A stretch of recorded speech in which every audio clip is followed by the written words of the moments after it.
नमस्कार मंडळी, श्री स्वामी समर्थ. स्वागत आहे तुमचं मनापासून माझ्या यूट्यूब चॅनलवरती. आजचा हा दिवस तुम्हा सर्वांना आनंदाचा, सुखाचा आणि समाधानाचा जाऊ देत, हीच मी स्वामींच्या चरणी प्रार्थना करते आणि आजच्या या नवीन व्हिडिओला सुरुवात करते. पण त्या अगोदर तुम्ही माझ्या चॅनलवरती जर नवीन असाल तर चॅनलला पण लगेच सबस्क्राईब करा आणि कमेंटमध्ये श्री स्वामी समर्थ लिहायला अजिबात विसरू नका. आज 2 मार्च वार सोमवार आणि आज आहे होळी.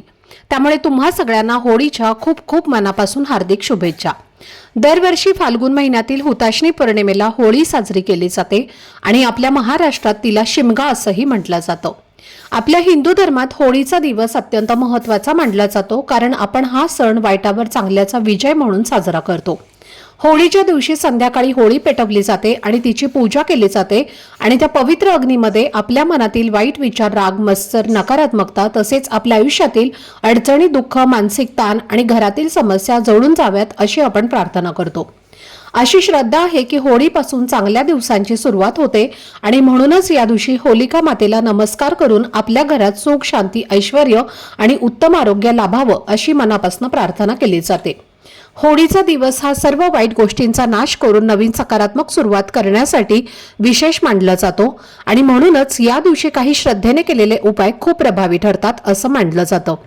तर आजच्या या व्हिडिओमध्ये मी तुम्हाला एक अतिशय सोपा पण श्रद्धेने करायचा उपाय सांगणार आहे, जो तुम्ही आज संध्याकाळी करायचा आहे. कापुरासोबत एक विशिष्ट वस्तू जाळायची आहे आणि अशी मान्यता आहे की त्यामुळे घरातील इडापिडा, नकारात्मकता, वादविवाद आणि अडथळे कमी होण्यास मदत होते आणि घरामध्ये सुख समृद्धी वाढते.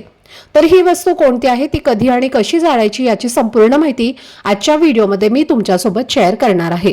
त्यामुळे व्हिडिओ हा स्किप न करता शेवटपर्यंत नक्की पहा, जेणेकरून तुमच्यापर्यंत योग्य ती माहिती पोहोचेल.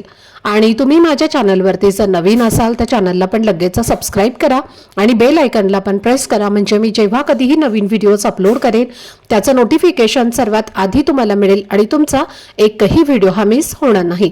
तसेच खाली असलेल्या हाईप बटनवर सुद्धा क्लिक करा. आजच्या या व्हिडिओमध्ये मी तुम्हाला जो उपाय सांगणार आहे तर तो तुम्ही आजच होळीच्या दिवशी संध्याकाळी करायचा आहे, कारण हुताशनी पौर्णिमेचा प्रारंभ आज संध्याकाळी 5:56 होत आहे आणि म्हणून होलिका दहन आजच करणे योग्य मानलं जातं. म्हणजे आजच होळी पेटवायची आहे आणि तिची विधीपूर्वक पूजा करायची आहे. काही जणांच्या मनात संभ्रम असतो की उद्याच्या उदय तिथीनुसार होळी करावी का, पण पौर्णिमा तिथी उद्या सायंकाळी 5:07 संपणार असल्यामुळे होलिका दहन हे नेहमी पौर्णिमेच्या शुभ काळातच करावे असं सांगितलं जातं आणि म्हणून आज संध्याकाळीच होळी दहन करणं योग्य आहे. उद्या धुलीवंदन आहे आणि चंद्रग्रहण सुद्धा आहे आणि त्यामुळे आजची संध्याकाळ विशेष मानली जाते आणि म्हणूनच आजचा हा उपाय अधिक प्रभावी ठरतो अशी श्रद्धा आहे. आता प्रश्न असा येतो की हा उपाय का करायचा? तर पहा, प्रत्येकाच्या घरात काही ना काही समस्या असतातच. कुठे पैसा असतो पण शांती नसते, कुठे शांती असते पण आर्थिक अडचणी असतात, काही ठिकाणी मेहनत खूप असते पण त्याला यश मिळत नाही आणि या सगळ्या अडचणी दूर करण्यासाठी होळीचा दिवस अत्यंत महत्त्वाचा मानला जातो. होळीची रात्र विशेष आणि शक्तिशाली मानली जाते, म्हणून या दिवशी श्रद्धेने केलेले उपाय लवकर फलदायी होतात असं म्हटलं जातं. आणि आज पौर्णिमा असल्यामुळे हा दिवस लक्ष्मी प्राप्तीसाठी सुद्धा शुभ मानला जातो. जर तुमच्या मनात, तुमच्या घरात आर्थिक ताण असेल, कर्जबाजारीपणा असेल, पैसा येऊनही टिकत नसेल, वारंवार आजारपण किंवा अनपेक्षित खर्च होत असतील, तर अशा वेळी हा उपाय श्रद्धेने करणं उपयुक्त मानलं जातं. कारण अशी भावना आहे की पौर्णिमेच्या दिवशी सकारात्मक ऊर्जा वाढते आणि घरात स्थैर्य येतं. तसेच घरात सतत वादविवाद होत असतील, नवरा बायकोमध्ये तणाव असेल, आई वडील किंवा मुलांमध्ये पटत नसेल, मुलं हट्टीपणा करत असतील किंवा घरात एखादी व्यक्ती कायम चिडचिडेपणा करत असेल, तर हे सुद्धा घरातील नकारात्मकतेचे लक्षण मानलं जातं आणि ते कमी व्हावं म्हणून हा उपाय केला जातो. कधी कधी आपल्या आजूबाजूला असे लोक असतात जे समोरून चांगलं बोलतात, गोड बोलतात, पण मनामध्ये वेगळे विचार ठेवतात आणि अशा नकारात्मक प्रभावापासून घर सुरक्षित राहावे अशी ही भावना या उपायामागे असते. म्हणून आज संध्याकाळी शांत मनाने, श्रद्धेने आणि विश्वासाने आणि सकारात्मक विचारांनी हा उपाय करायचा आहे आणि आपल्या जीवनातील सर्व अडचणी, दुःख आणि अडथळे होळीच्या पवित्र अग्नीमध्ये जाळून जावेत अशी मनापासून प्रार्थना करायची आहे. आता हा उपाय करण्यासाठी तुम्हाला सर्वप्रथम संध्याकाळी आपल्या देवघरामध्ये दिवा लावायचा आहे. तुळशीजवळ एक दिवा लावायचा आहे आणि धूपदीप अगरबत्ती लावून तुम्हाला वातावरण घरातलं प्रसन्न करायचं आहे. आपल्या घराचा मुख्य दरवाजा उघडा करून ठेवायचा आहे, खिडक्या उघड्या ठेवायच्या आहेत आणि त्यानंतर तुम्हाला हा उपाय जो आहे तर तो करायचा आहे.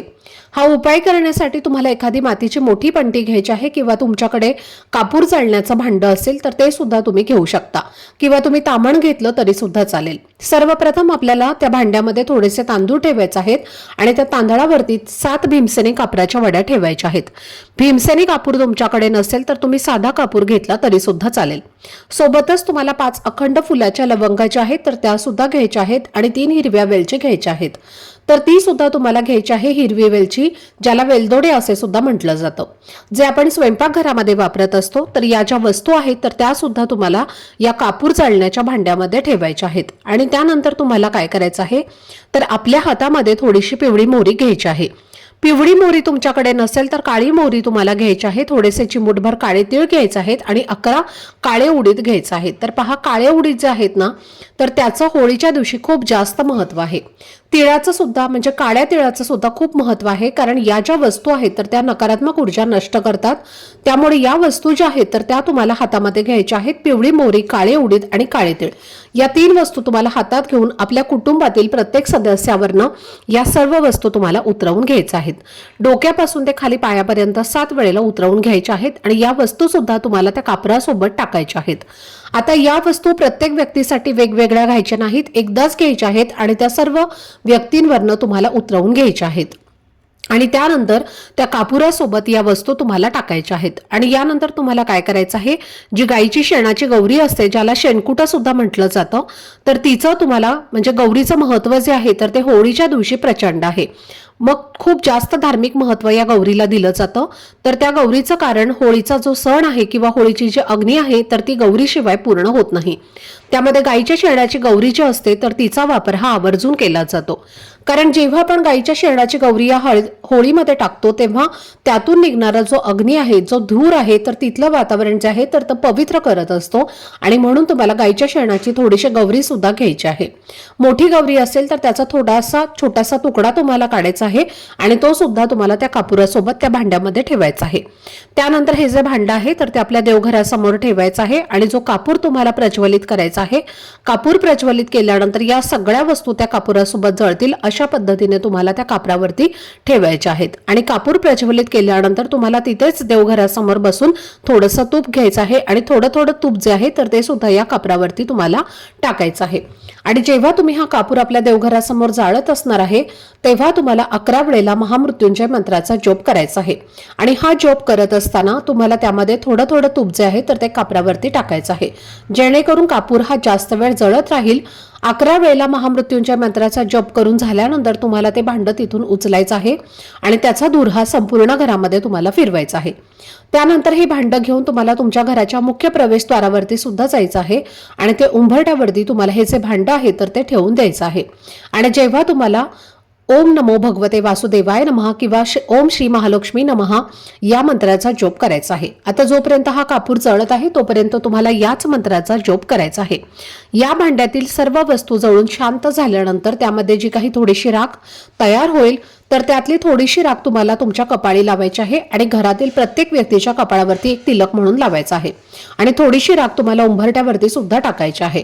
त्यानंतर त्या भांड्यामध्ये ज्या जळालेल्या वस्तू आहेत तर त्या तुम्हाला निर्माल्यामध्ये टाकून द्यायच्या आहेत किंवा कोणत्याही झाडाच्या मुळापाशी तुम्ही टाकू शकता, फक्त तुळशीजवळ टाकायचं नाही। तर अशा पद्धतीने हा एक छोटासा उपाय तुम्हाला आज आपल्या घरामध्ये होळी पौर्णिमेला संध्याकाळी नक्की करायचा आहे। हा उपाय जर तुम्ही केला तर घरातील इडापिडा किंवा आपल्या घरात असणारे दोष, नकारात्मकता हे संपूर्णपणे नष्ट होतात।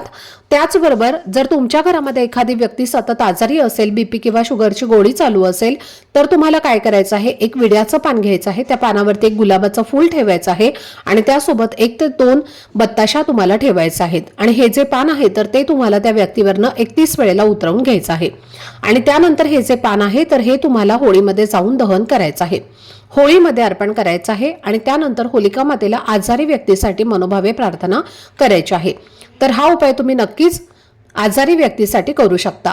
तसेच त्या आजारी व्यक्तीची एखादी गोळी असेल तर ती सुद्धा तुम्हाला होळीमध्ये दहन करायची आहे, जेणेकरून त्या आजारी व्यक्तीचा सर्व काही आजार जो आहे तर त्या होळीमध्ये जळून त्याची खाक होईल। त्याचबरोबर जर घरामध्ये सतत नवरा बायकोची भांडणं होत असतील, दोघांचं अजिबात पटत नसेल, त्या दोघांचे नातेसंबंध चांगले नसतील, तर तुम्हाला आज होळीच्या दिवशी एक अतिशय प्रभावी असा उपाय करायचा आहे. तर आज संध्याकाळी दोघांनी मिळून होळीची पूजा करायची आहे. दोघांनीही 2 लवंग आणि 2 कापराच्या वड्याच्या आहेत तर त्या होळीमध्ये अर्पण करायच्या आहेत. होळीला 11 प्रदक्षिणा करायच्या आहेत आणि दोन्ही हात धरून तुम्हाला होलिका मातेला तुमच्या जीवनात ज्या काही समस्या सुरू आहेत, तुमचे जे काही वादविवाद सुरू आहेत, तर ते दूर होण्यासाठी मनोभावे प्रार्थना करायची आहे. त्याचबरोबर आज होळीच्या दिवशी तुम्हाला काही नियमांचं पालन सुद्धा कटाक्षाने करायचं आहे. काही नियम तुम्हाला पाळायचे आहेत. त्यामध्ये पहिला नियम म्हणजे तुम्हाला आज होळीच्या दिवशी चुकूनही कोणालाही पैसे उधार द्यायचे नाहीत किंवा कोणाकडूनही तुम्हाला पैसे उधार सुद्धा घ्यायचे नाहीत. तसेच आज तुम्हाला कर्ज देखील घ्यायचं नाही. आता जर तुम्ही पैसे देऊन एखादी वस्तू विकत घेत असाल तर ती गोष्ट वेगळी आहे, पण पैशांची देवाणघेवाण किंवा उधार ही अजिबात या दिवशी करू नये. त्याचबरोबर या दिवशी घरामध्ये वादविवाद, क्लेश यासारख्या गोष्टी सुद्धा करू नये. तसेच या दिवशी ज्या स्त्रियांना एक अपत्य आहे, मुलगा किंवा मुलगी असो, तर त्यांनी होळीची पूजा करू नये किंवा स्त्रियांनी होळीची पूजा करत असताना आपले केस जे आहेत तर ते मोकळे सोडू नयेत किंवा केसांसोबत खेळू नये. तर हे जे नियम आहेत तर ते तुम्हाला आज पाळायचे आहेत. त्याचबरोबर आजच्या दिवशी आपल्या घरातून कोणालाही दही किंवा जे तूप किंवा दूध आहे तर ते उसनं कोणालाही द्यायचं नाहीये किंवा आपल्या घरातील दूध देऊ नका. दूध, दही, ताक हे चंद्राचे कारक मानले जातात. तर या दिवशी आपण इतरांना दही उसनं दिलं तर आपल्या कुंडलीतला चंद्र जो आहे तर तो कमकुवत होतो, वीक होतो आणि आपल्याला चंद्रदोष जो आहे तर तो लागत असतो आणि आपल्या घरात सुद्धा अनेक अडचणी ज्या आहेत तर ते येत असतात. म्हणून दही, दूध, ताक जे आहे या वस्तू ज्या आहेत तर त्या तुम्हाला इतरांना द्यायच्या नाहीत. तर ही अत्यंत महत्त्वाची माहिती मला तुमच्यासोबत शेअर करायची होती.